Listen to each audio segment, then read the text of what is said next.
came across this video that completely floored me. I almost wasn't going to film a video. Hi, my name is Katie. I'm a singer-songwriter from Southeast London. I make emotive pop / soul music. I came across this video that completely floored me. I was just so happy by it that I almost wasn't going to film a video. It is a conversation that needs to be talked about, and it is a topic that scares me and it's a very complicated topic, but it's a very needed conversation to be had. But yeah, it's basically a video.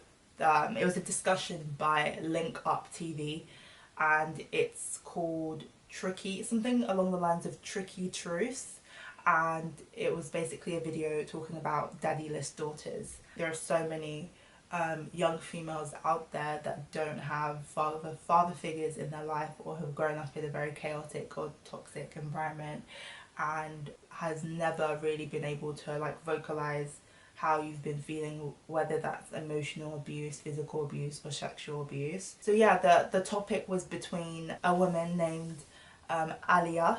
She basically sat down and talked about her experience growing up with her father and her mum, and just growing up in a very toxic environment, and suffering from emotional abuse, physical abuse, and sexual abuse, and how that story and how her life kind of led her into criminal activity and left her to kind of be in a very dark place. But now she's founded an amazing organisation called Daddyless Daughters and is using her pain for power, and I just think that's an amazing thing to do. And I was just so happy because I truly connected with it, and I just felt like, oh my god, finally this conversation's coming out. She articulated it so perfectly to a point where I would never be able to articulate it that way.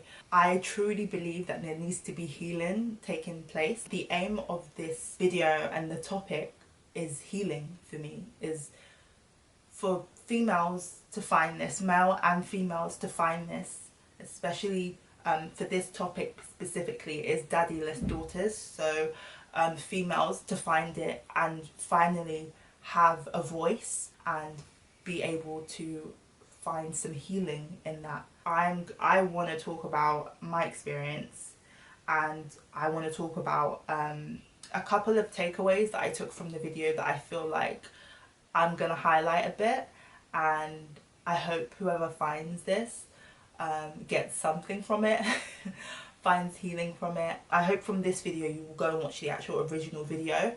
It's 40 minutes, it's completely profound and just such a beautiful conversation. The first takeaway that I got from her video was that your foundation and environment are important for the person you will become.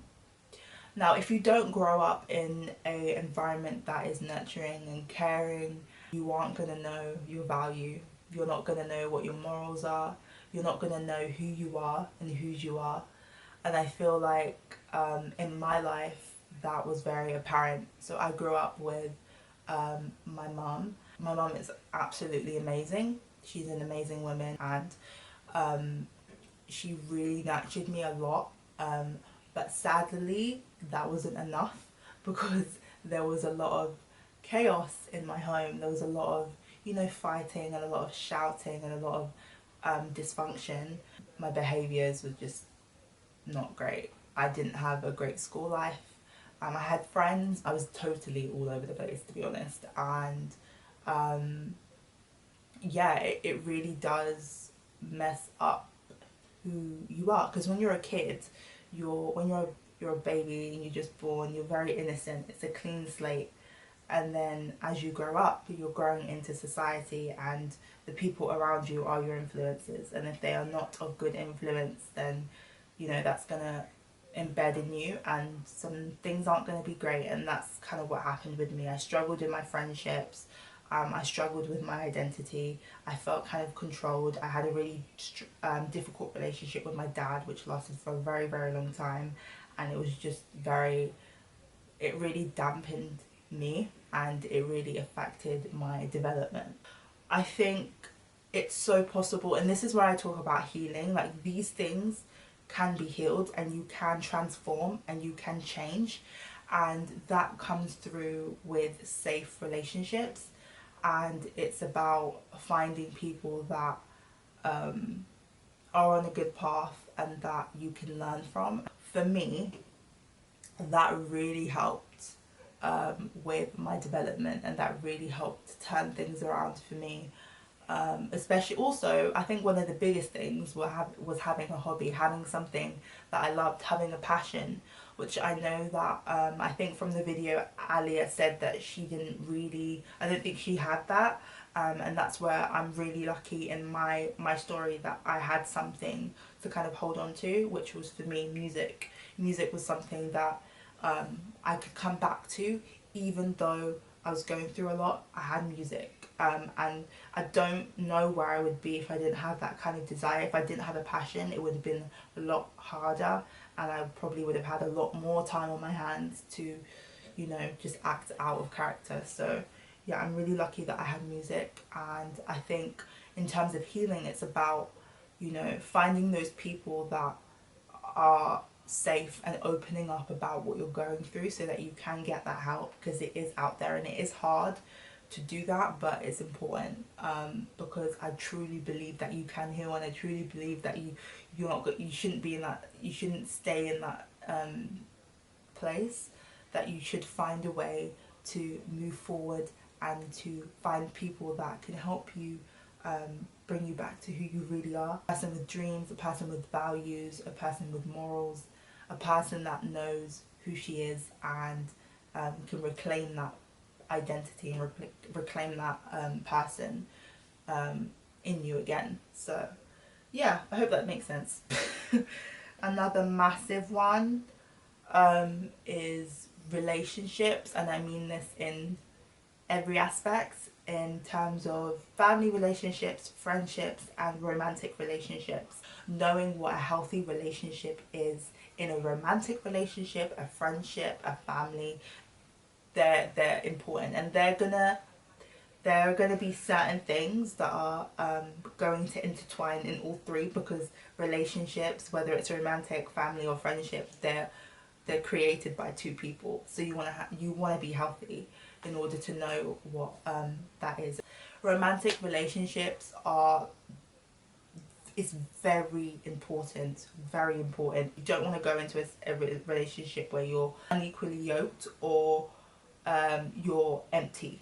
It's not going to go well. As a woman, it's important that you know what a healthy man is, so that you can identify that and decide for you whether that's a good situation to be in. And I pray that people that have been through traumatic situations like mine, in terms of childhood trauma, gets the knowledge on what healthy relationships is, especially in romantic relationships and friendships, because they're very, very important for the development and for the healing process. This is another takeaway, and this is probably like the hardest one of all of them, which is forgiveness. And it doesn't come easily. When I was trying to get to a place of forgiving my father, I thought, okay, let me just make this choice, let me just decide and just do it. And it just didn't work, because I was still in a lot of pain. I was still really, really upset that my pain wasn't being acknowledged by him, and that he just wasn't understanding why I was so upset with him. And it took a while for me to get to a point where I wanted to find forgiveness. And I'm just going to say, there is no right or wrong way to go about this. It's a process. For me, it took a long time, because I stopped talking to my father when I was 16. So, and it had been like, I'm 21 now, so it had been like 4 to 5 years.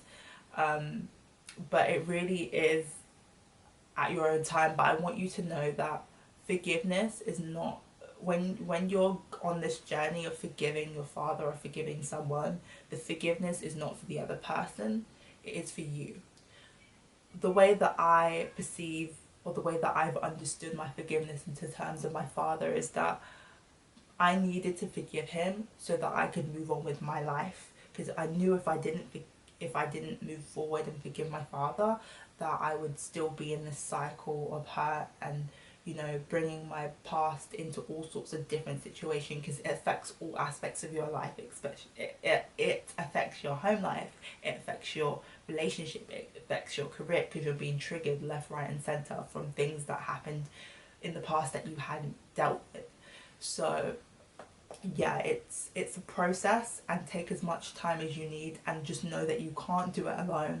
I tried to do it alone, it failed. It failed miserably. I knew I needed people around me, and I'm just so blessed to have the people around me that really show up and care about me and allow me to, you know, just be who I am. And a lot of that work is through safe relationships, but also me having to sit down and really like process my narratives, because sometimes when you've been triggered so many times in your childhood, you can start to create stories that might actually not be what you think it is. I was a daddyless daughter, but I'm fortunate enough, which makes me sad because not a lot of people get to have this kind of experience, but I'm fortunate enough to know that I've been able to reconcile with my father, which happened in lockdown, and it wasn't like easy breezy. It was not a fantasy of, oh yeah, we're gonna go back to how it was. Right now we're okay, we have an okay relationship. I'm able to call him and check on him, and you know, we have a few laughs here and there. I'm just fortunate enough to know that you know, I was able to reconcile with him, and we were able to talk, and that I was able to finally find some understanding, even though I don't agree with everything, and just be able to really move forward. But yeah, forgiveness, it's a process. Take your time, don't rush it, but just know that the forgiveness is not for the other person, it's for you, so that you can move forward. And I realized that when I forgave my father, it was empowering for me, because oh, this is amazing. Okay, I almost forgot this. This is so important. I realized that I needed to do it, because knowing, depending on how old you are and where you are in your journey, but I've come to a place where I realized that I'm 21.